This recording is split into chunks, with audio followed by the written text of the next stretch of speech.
Hello everyone and welcome back to our YouTube channel. In this video, I will show you how to create a Weebly account so you can start building your own website in no time. So let's get started.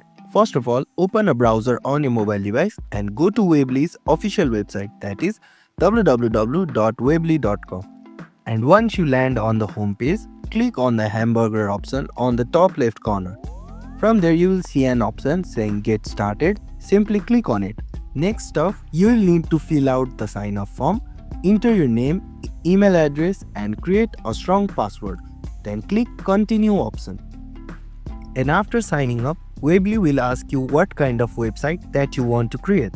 You will see an option for personal website, business website and online stores. So click accordingly. Now it's time to choose a template. Weebly offers a variety of themes to get you started.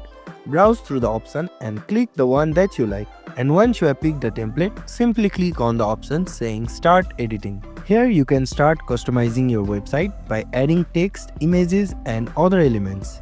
Before you begin editing, Weebly may ask you to connect a domain. You can either choose a free Weebly subdomain or connect your own custom domain.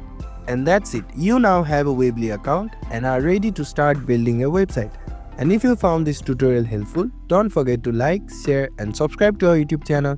Thank you for watching and we'll see you in the next one.